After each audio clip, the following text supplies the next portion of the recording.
Going on, or when you first noticed it? You tell me, Tom. I'm just testing everyone out. Just trying to catch people out, mate. No, it's been going on for a while, and it started last year.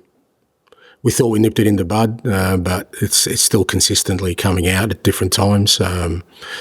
You try and keep the circle of information pretty tight, and because like I said, I always think I don't understand why people would do it, especially if they're so-called in our camp, because I don't know how it's helpful to us. It certainly doesn't seem to be helpful to us. I mean, sometimes for us information is best kept within our sort of closed doors, because like I said, we have oppositions who are trying to analyse us and try and see if they can get some extra information on us.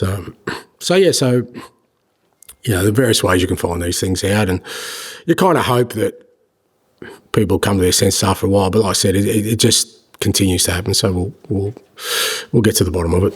It feels like it's an age-old story in football. Players who maybe aren't playing, they tell their agents. And we hear about it. Yeah. It sounds like this is something more specific. No, it's not definitely not agents, mate. The stuff that's coming out is pretty specific, and the language used is not used by agents. Trust me.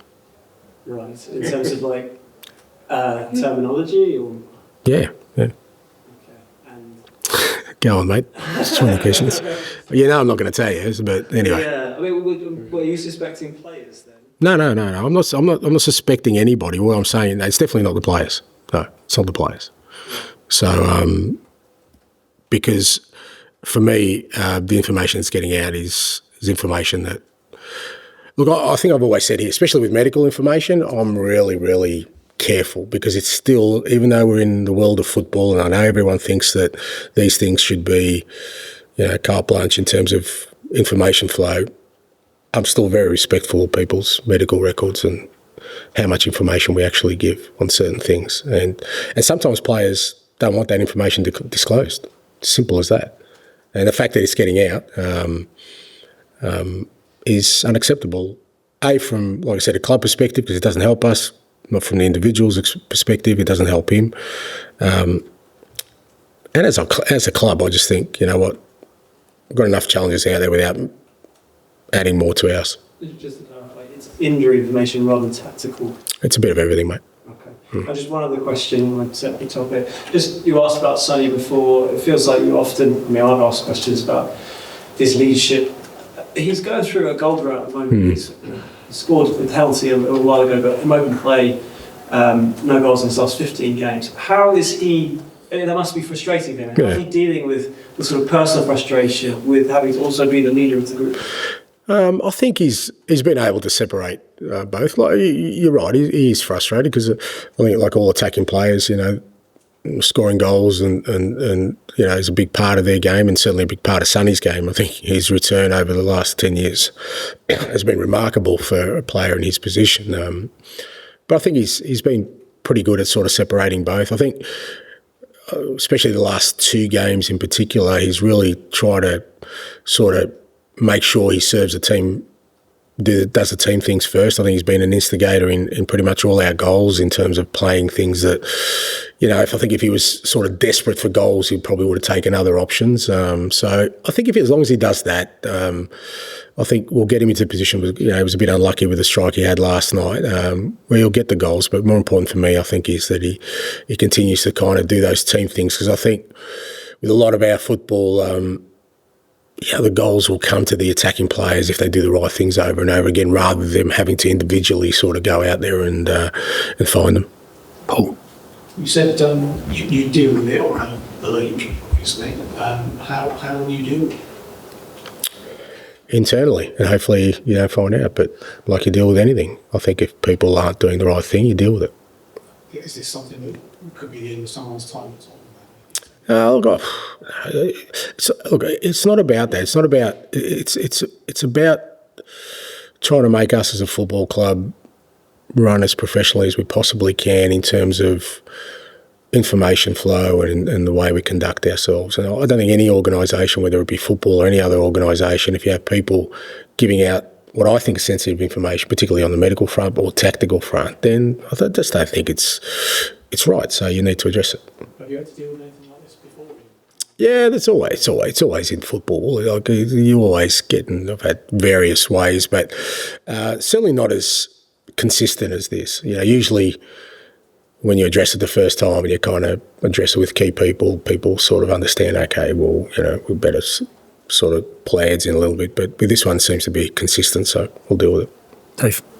Just following on that, this talks to culture, doesn't it? One of the most important things at any organisation, not just football. 100%, yeah, and that's that's the bit we're constantly, not just me, but the other people in the club, we're trying to change and trying to get the club to a place where, there's a real sort of strong mentality and identity of who we are and protect that and sort of make sure that, we have the right professional mindset in every aspect of, because to have success in football is very, very difficult. We know it's often fine margins. We saw that last night between success and not having success. And what you want to do is the things you can control. Try and do them to the best of your ability. Just a bit of housekeeping as well. Just in terms of Son's contract, is there anything at all moved since we last asked you about this? I don't think so. I think we triggered the extension. Yeah. No, apart from that, no. I just wondered if we get to the summer and he's still just got the extension year to come, how you and the club would feel about that?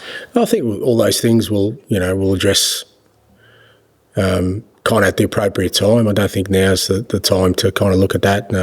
Certainly at the end of the year there'll be a point of review where we look at sort of where we are as a squad and sort of do some forward planning, if I'm here, mate. And kind of look at what next year looks like and beyond. And, I'm sure Sonny will be part of those discussions.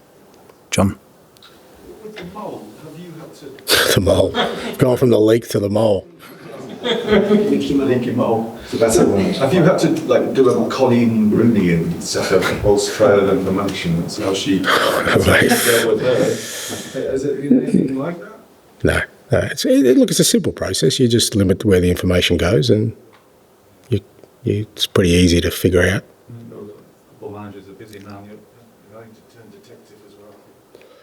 There's always a bit of detective work in football management.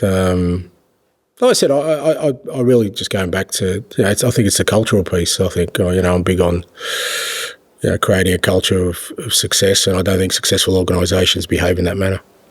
Who is your go-to detective if you're reading or watching TV? Do you have one? Oh, no. Reacher. Just get out the big bat and pummel people. Okay. Yeah. On a slightly different note, you spoke very well last week about wanting more of the voices kind of inside and outside the club defending Spurs. I wonder kind of to what extent, those voices can kind of be working behind the scenes at organisations like the Premier League and UEFA, kind of the bits of football we don't see to sort of push the club's interest. I mean, is that something you think Spurs do kind of well enough? It's hard to say sort of the behind the scenes stuff because again, I'm not exposed to that at this club. I said before, sort of my exposure to a lot of aspects of the club is fairly limited, but the public piece is stuff that I'm aware of, and I think it can be sort of helpful, particularly through tough times. And again, I'm not talking about cheerleading, but having people who understand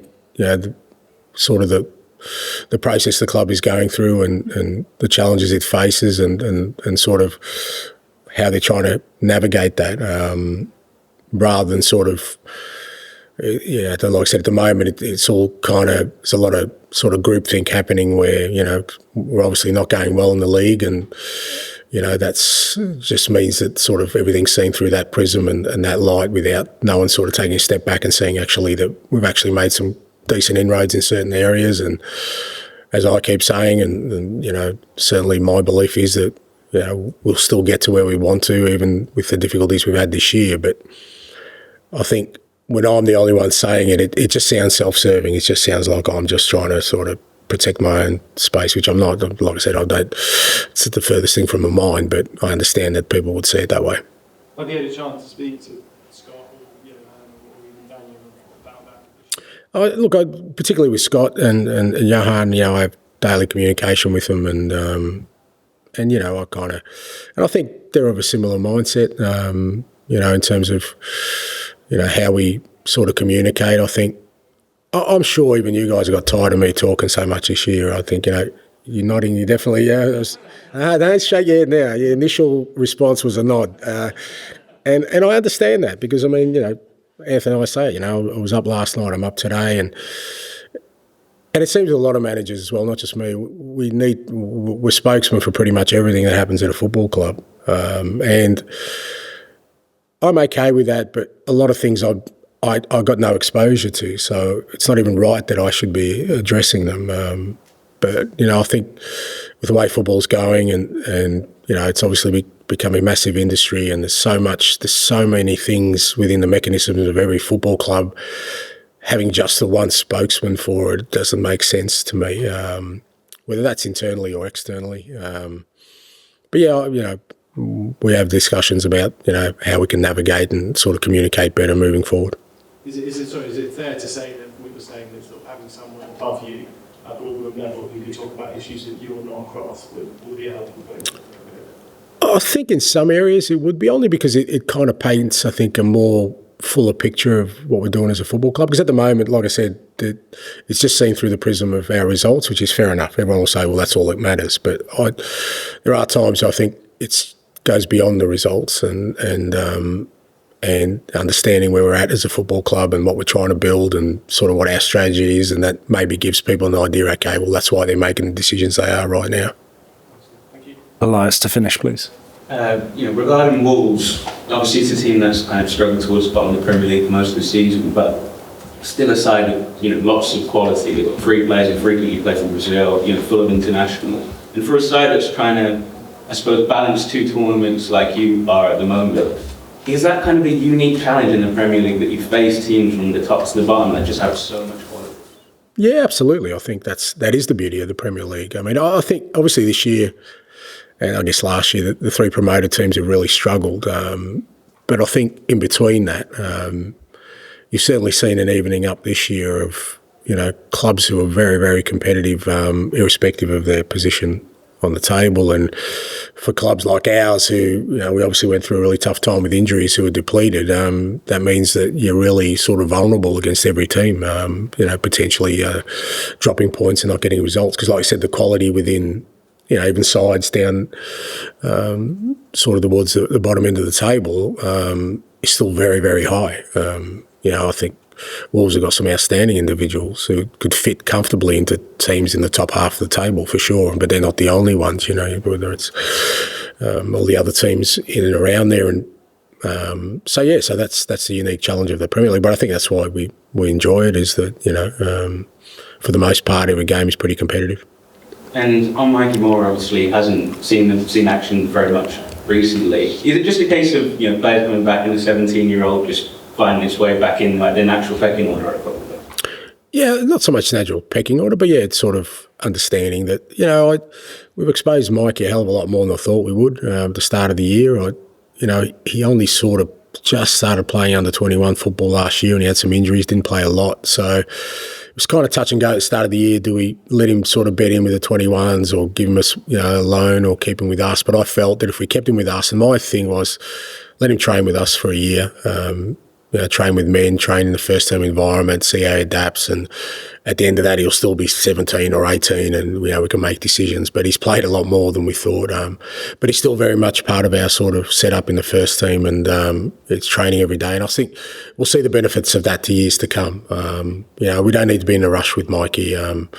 He's a very talented player. He's working hard. I think physically I still sense like he's growing into his body. I think, we've seen with Lucas this year, the difference in 12 months in young players is quite transforming. So I think Mikey will be in a similar kind of boat. But we're still very happy with him, and we're sure he'll keep developing.